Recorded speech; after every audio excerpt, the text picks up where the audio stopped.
The telegram arrived on a Tuesday, slick with rain from the Atlantic storm that had battered the Andalusian coast for days. Amalia Ruiz crumpled it in her fist, the words inheritance contested. Grandmothers will demands discretion, blurring through her tears as thunder cracked like a judge's gavel outside her grandmother's crumbling villa in Ronda. She wasn't crying for the money, though God knew the old place was one leaky roof away from ruin. No, it was the lie stitched into every line, the one that said her grandmother, Evelyn Eve Harlow, the silver screen siren of the 1940s, had buried her heart deeper than her secrets to survive Hollywood's golden cage. Amalia had always known the villa as a relic, a sun-bleached tomb of faded glamour tucked into the cliffs of western Spain, where her American grandmother had fled after the scandals of her youth. Eve had been a star once, her face plastered on billboards from Los Angeles to New York, her husky laugh echoing through technicolor romances that masked the truth. She loved women, fiercely and without apology, until the world demanded she apologize anyway. Amalia, at 28, had pieced together the fragments from yellowed clippings and whispered stories from the local maids, Eve's close friend on set, the abrupt retirement at 35, the exile to this Spanish hideaway where olive groves whispered forgotten sins. But the telegram from the Los Angeles lawyer shattered the haze. To claim Eve's legacy, the villa, the residuals from her films, the unpublished memoirs hidden in the attic, Amalia had to prove she was of sound moral character. A phrase that reeked of McCarthy-era poison, the kind that had driven Eve across the ocean in the first place. She slammed the villa's heavy oak door behind her, the echo bouncing off the whitewashed walls like an accusation. Rain pelted the terracotta roof, turning the courtyard into a shallow sea that lapped at her boots. Amalia's dark curls clung to her neck, soaked and wild, mirroring the storm inside her. She'd come here 3 months ago, after her own life in Seattle imploded, a dead-end job at a nonprofit, a girlfriend who ghosted her for a man with a trust fund, the gnawing ache of being 28 and still explaining her queerness to skeptical aunts at family barbecues. Spain was supposed to be a reset, a chance to sift through Eve's things and write the biography that would finally out the icon as the lesbian trailblazer she was. Instead, it was a trap.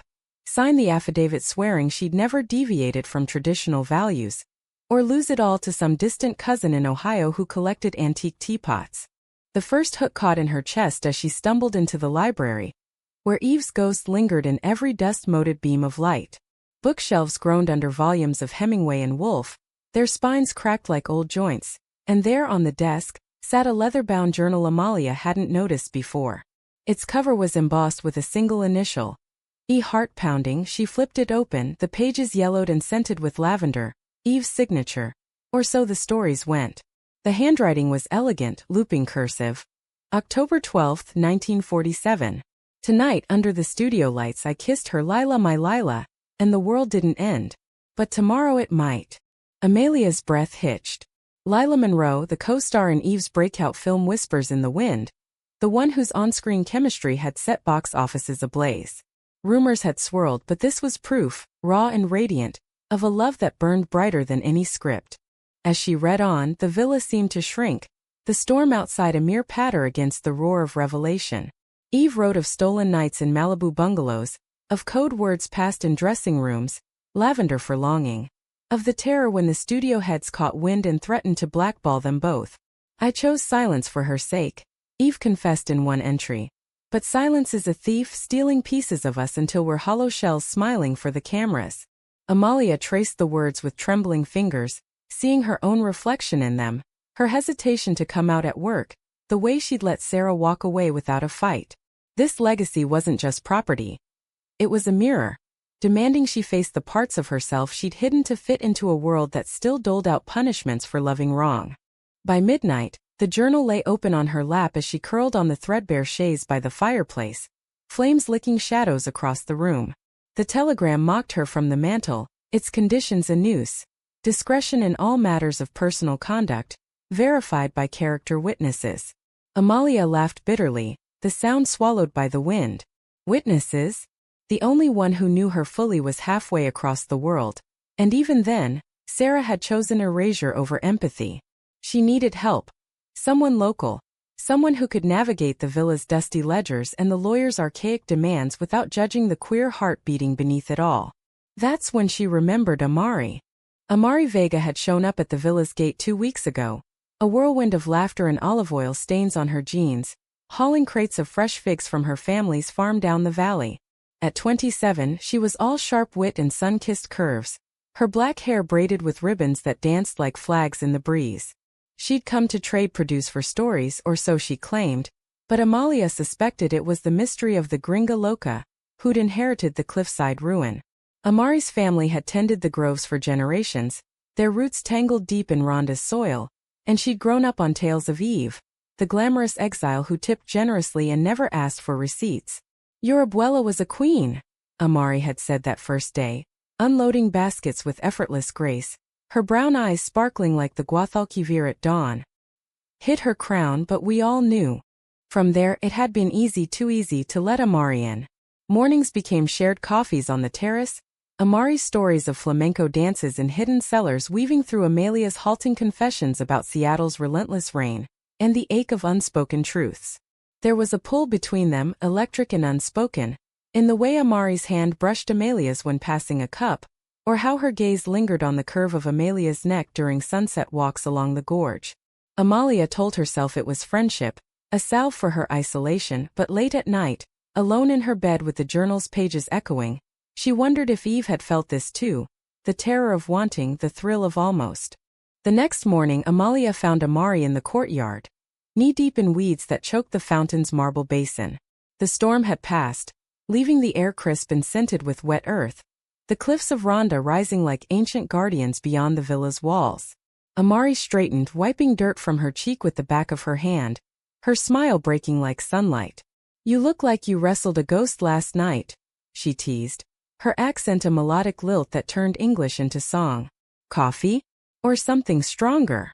Amalia hesitated, the journal tucked under her arm like contraband. "Both. And I need your help." She spilled it then, the telegram's ultimatum, Eve's hidden life spilling out in fragments, the kisses, the exiles, the love that dared not speak its name. Amari listened without interruption, her expression shifting from curiosity to something fiercer, like recognition.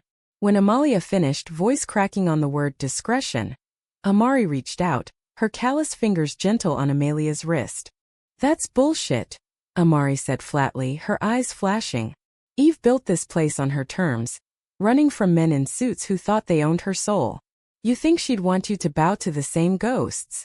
She pulled Amalia toward the fountain, where water trickled faintly now, freed from the overgrowth. "We'll fight it. Together. I've got cousins in Malaga who know lawyers, real ones, not those LA vultures. And if it comes to witnesses..." Amari's thumb traced a slow circle on Amalia's skin, sending sparks up her arm. "I'll vouch for you. All of you." The words hung between them, heavy with promise. Amalia's pulse thrummed, the air thickening as Amari stepped closer, the space between their bodies a breath away from vanishing. For a moment the world narrowed to the warmth of Amari's gaze, the faint scent of figs and soil on her skin. Then Amalia pulled back, the telegram's shadow clamping down like fog. "I can't drag you into this. It's complicated." Amari's laugh was soft, edged with challenge. "Life here's nothing but complicated, mi amor. Olive trees don't grow straight. They twist to reach the sun." She tilted her head, braids slipping over her shoulder. "Besides, who says I'm not already in?" Amalia spent the afternoon in the attic, dust motes swirling like fireflies in the slanted light that pierced the villa's tiled roof. Boxes of Eve's life crowded the space, gowns moth-eaten and shimmering, scripts annotated in red ink, photographs that captured her grandmother's defiant beauty. High cheekbones, lips painted crimson, eyes that held secrets like locked vaults. Amalia sifted through them, her mind replaying Amari's words, the casual mi amor, that lingered like wine on her tongue. It was dangerous, this pull. Amari with her easy confidence, her unapologetic roots in a land that Amalia was only borrowing. But the journal burned in her satchel, its pages a siren call to claim not just the inheritance, but the truth Eve had died protecting. By evening, Amari returned with a bottle of local manzanilla and a stack of legal pads, her energy undimmed as she spread them across the library table. "First things first," she declared, pouring generous glasses that caught the firelight like amber. "We inventory everything. Prove the legacy's yours by blood, not some moral litmus test." They worked side by side, Amalia cataloging artifacts while Amari jotted notes in her looping script, their shoulders brushing in the narrow space. Laughter bubbled up unexpectedly. Amari mimicking a stuffy lawyer's drawl, Amalia recounting Eve's rumored feud with a jealous co-star, easing the knot in her chest. As the wine loosened their tongues, the conversation turned personal, the attic's ghosts giving way to their own. Amari spoke of her childhood in the valley, racing barefoot through groves with her sisters, learning to read the stars from her abuela's stories. "She was the one who taught me to love fierce," Amari said, swirling her glass. "No half measures. That's why I left Madrid. Couldn't breathe in those corporate towers, pretending to care about spreadsheets when my heart's in the dirt." Her gaze met Amalia's, steady and searching. "What about you? Seattle's no groves, but what's got you twisted like an old vine?" Amalia hesitated, the wine warming her veins. I write. Or try to. Nonfiction mostly.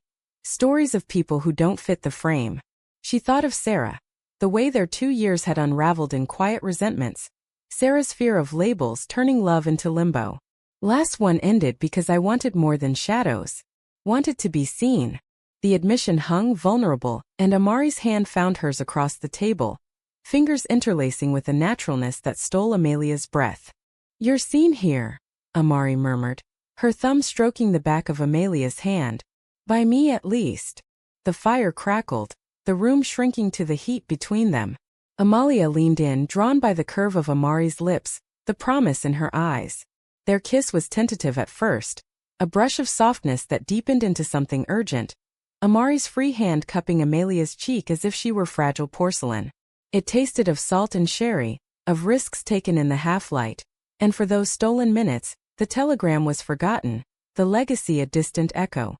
But reality intruded with the chime of Amalia's phone. A Seattle area code, her cousin Marcus from Ohio. She pulled away, guilt flickering as she answered. Marcus's voice was all bluster, laced with that Midwestern righteousness Amalia had fled. "Heard about the will, cuz. That lawyer's no joke, old school clauses. You playing ball or we contesting? Grandma Eve wouldn't want her name dragged through mud." His words dripped implication, the unspoken "you're kind of mud" hanging like smoke. Amalia ended the call abruptly, her euphoria curdling. Amari watched her, concern etching lines around her eyes. Family. Worse. Legacy thieves. Amalia sank back into her chair, the journal slipping from her lap to the floor.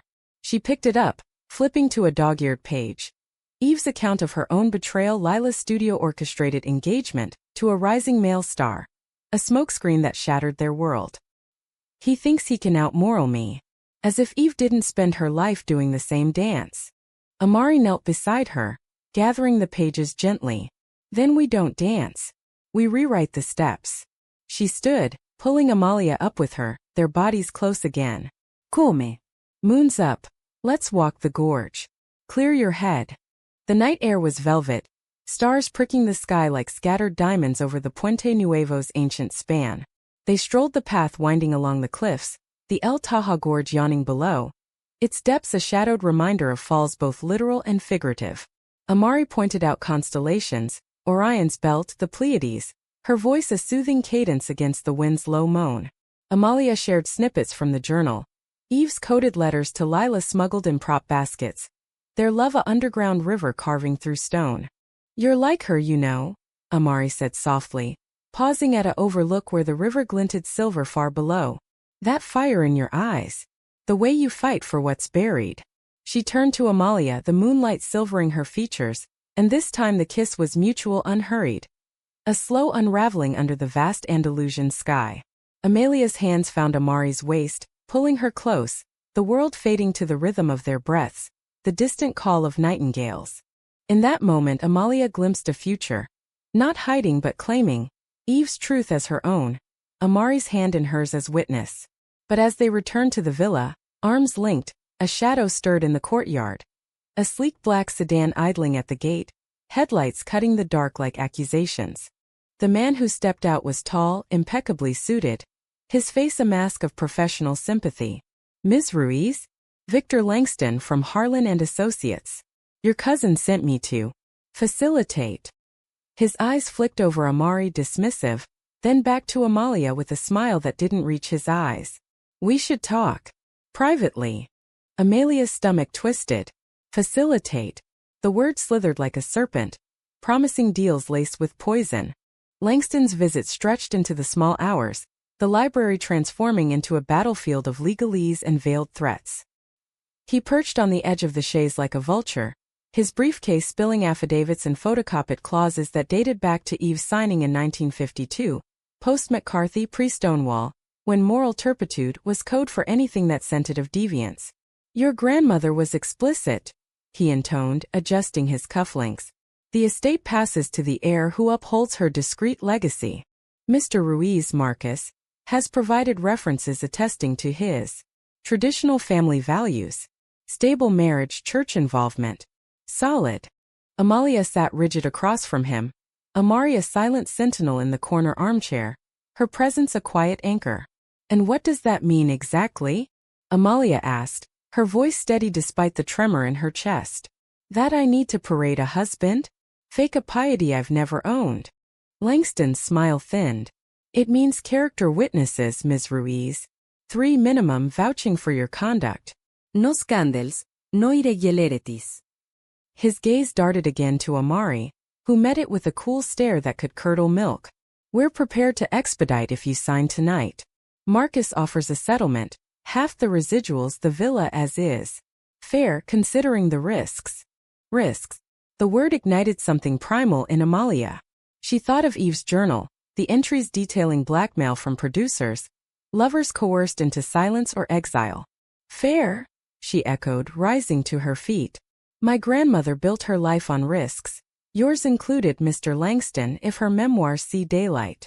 She slid the journal across the table, open to a passage about a slick attorney from the studio, who looked eerily like the man before her, decades younger. Langston's composure cracked, his fingers twitching toward the book before retracting. Bluff noted. But time's ticking, court date in 6 weeks. Choose wisely. He gathered his papers, nodding curtly as he left, the sedan crunching gravel into the dawn. Amari waited until the taillights faded before crossing to Amalia, enveloping her in a hug that smelled of earth and resolve. He's scared, she whispered into Amalia's hair. We scared him. That's why the rush. They stood like that, wrapped in each other, until the first birdsong pierced the quiet. But as Amari pulled back, her expression shifted, hesitant, shadowed. Amalia. About witnesses.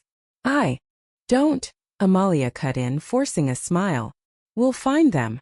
Neutral ones. The maids from the village, maybe the notary in town. She didn't voice the fear coiling in her gut. That irregularities meant her and Amari, this fragile bloom of feeling, would be the first casualty. The days blurred into a frenzy of preparation. Amalia dove into the attic's depths, unearthing more of Eve's archive. Letters from Lila tucked into hollowed-out novels, a reel of uncut footage from Whispers in the Wind, showing a take where Eve and Lila's gaze lingered too long, the director yelling "cut" in panic. Amari coordinated with her cousins in Malaga, securing a progressive lawyer named Sophia who specialized in queer estates. Finally, someone who reads between the lines, Amalia joked over late-night calls. Yet beneath the strategy their connection deepened, a counterpoint to the looming storm. Afternoons in the groves became ritual. Amalia learning to harvest olives, her hands blackened with sap as Amari taught her the rhythm. Twist, pluck, drop into the basket. Like this, Amari would say, guiding Amalia's fingers, their laughter echoing through the silver-leaved canopy. Evenings brought quiet intimacies. Reading Eve's journal aloud by candlelight, Amari's head on Amalia's shoulder, their silences filled with the unspoken poetry of touch, a hand on a knee, a forehead kiss that lingered. One such night as thunder rumbled distant warnings, Amalia found a hidden compartment in Eve's vanity. A locket, engraved with E and L forever, containing twin lockets of hair, blonde and auburn. Tears pricked her eyes as she fastened it around her neck, the weight a talisman. Amari watched from the doorway, her sundress rumpled from a day in the fields. Beautiful, she breathed, stepping close. Their kiss that night was slower, more deliberate, a vow etched in the flicker of lightning. Lips parting, breaths mingling, bodies aligning in a dance as old as desire itself. No rush, no desperation. Just the profound ache of two souls recognizing home. But betrayal when it came was a whisper, not a shout. It arrived in an envelope slipped under the villa's door 3 days later, postmarked Ohio. Amalia tore it open in the kitchen, Amari at the stove stirring paella, the sizzle of saffron masking her gasp. Inside, photocopies of the journal's pages, annotated in Marcus's scrawl. Pervert. This ends now. A note followed. Langston sends regards. Sign or the world sees Eve's shame. Your shame. Amalia's knees buckled, the locket suddenly leaden against her skin.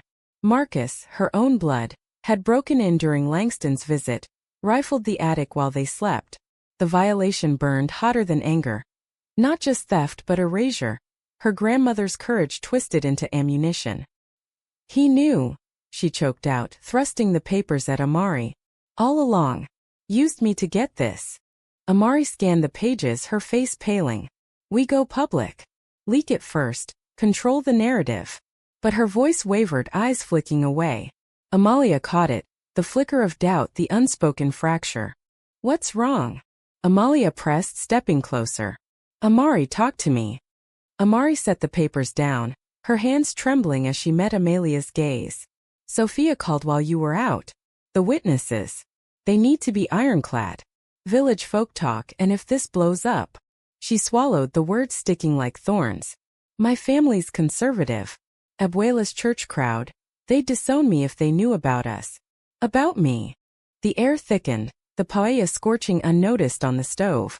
Amalia's heart plummeted. Knew? You've never.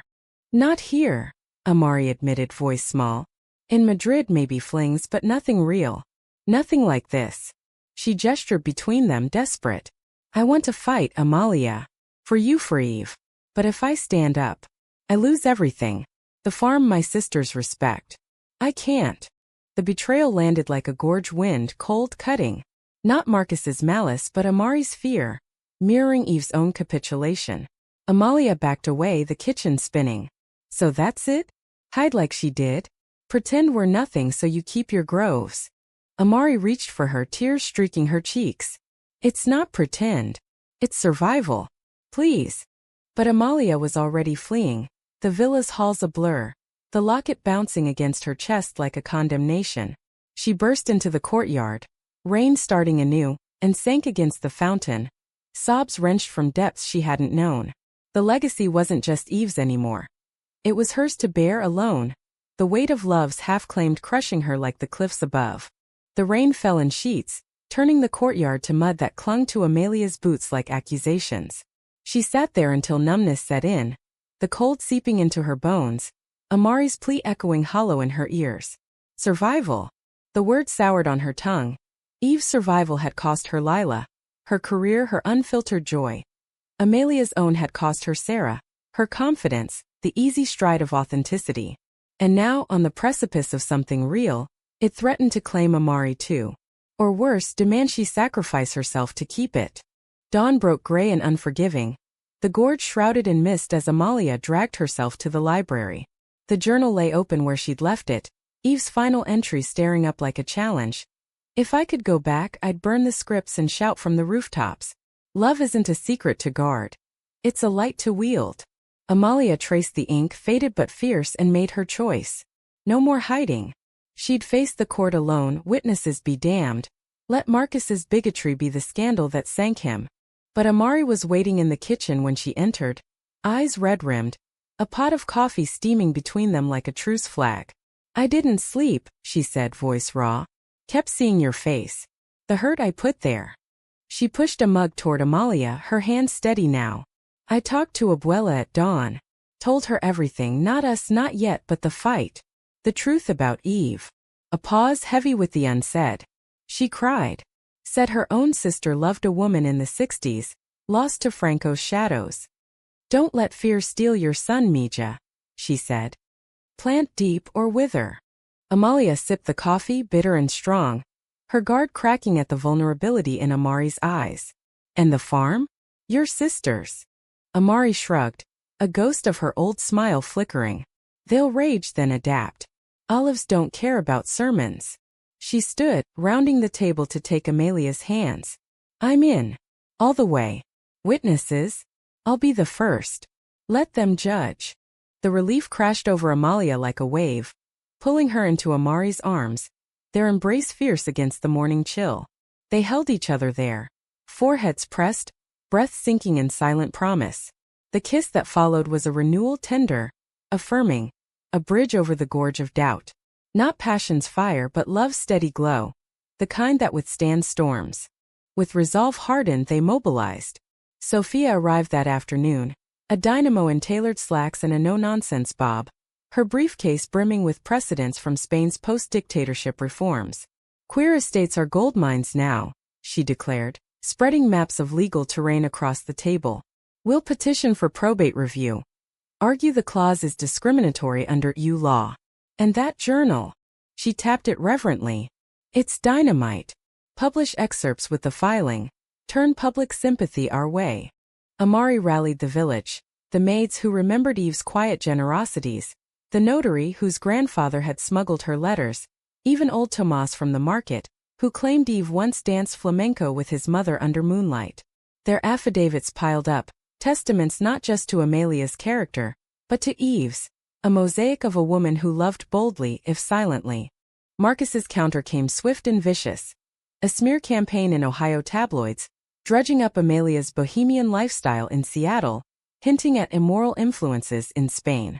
Langston escalated, subpoenaing the journal, demanding its surrender as defamatory fiction. Whispers rippled through Rhonda. Gawkers at the villa gates, reporters sniffing for scandal. Amalia felt the news tighten. Nights plagued by dreams of Eve on a soundstage, spotlights blinding her to Lila's outstretched hand. The climax erupted on the eve of the hearing, in Malaga's echoing courthouse under a sky bruised purple by Sirocco winds. Amalia and Amari arrived arm in arm, Sophia flanking them like a general, the villagers a quiet phalanx in the gallery. Marcus slouched opposite, smug in his polyester suit, Langston at his elbow. But as the judge, a stern woman with silver streaks in her hair, called order, Sophia rose, her voice slicing the tension like a blade. Your Honor, we move to dismiss the moral clause as obsolete bigotry, violative of Article 14 of the Spanish Constitution. She projected the journal's scans on a screen, Eve's words blooming large. Tales of love unbowed, resilience forged in fire. Gasps rippled through the room as Lila's letters followed, authenticated by a Hollywood archivist via video link. A frail woman in her 90s, tears tracing wrinkles as she confirmed, Eve saved me. By hiding, yes, but by loving always. Marcus leaped up, face florid. Lies. Forged drivel to steal what's mine. But his bluster crumbled under Sophia's cross. His witnesses, church deacons with grudges against city folk, faltering when pressed on Eve's own irregularities. Langston sweated, objections piling like sandbags against a flood. Then Amari took the stand, her testimony a quiet thunder. Amalia honors Eve's legacy by living it, she said, voice steady, eyes locked on Amalia's. Not in shadows but in light. I've seen her mend this villa with her hands, her heart, loving without apology, just as Eve yearned to. The gallery murmured approval, Tomas nodding fiercely. When the judge asked about their bond, Amari didn't flinch. We're building something real. Like Eve and Lila wished they could. The betrayal's echo lingered in Marcus's glare as he stormed out post-recess, but the tide had turned. Hours later the gavel fell. Clause invalidated, estate Amalia's. Cheers erupted, villagers embracing. Sophia popping a celebratory cava in the hall. Amalia pulled Amari aside, into a alcove where sunlight slanted through arched windows. You did it, she whispered, kissing her fiercely, the world fading to their shared pulse. But victory's afterglow carried a humanistic ache. That night, back in Rhonda, Amalia found a final letter in Eve's effects, addressed to my heir, unsealed as if waiting. Claim it all, darling, it read. But remember, legacies aren't stones to hoard.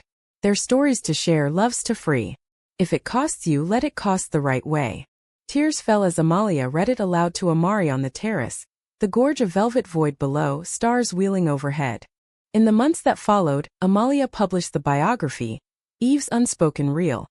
A bestseller that resurrected her grandmother as icon, not enigma. The residuals funded the villa's restoration, turning it into a retreat for queer artists, groves blooming anew under Amari's care. They married in the courtyard, a simple ceremony with village flamenco and Lila's locket as ring, Marcus's silence a distant footnote. Yet the drama lingered in quiet moments. Amalia tracing Amari's braid at dawn, wondering at the fragility of truth's one. Eve's ghost smiled from the walls, her legacy not in gold, but in the courage to love openly. A humanistic hymn to hearts that bend, but never break.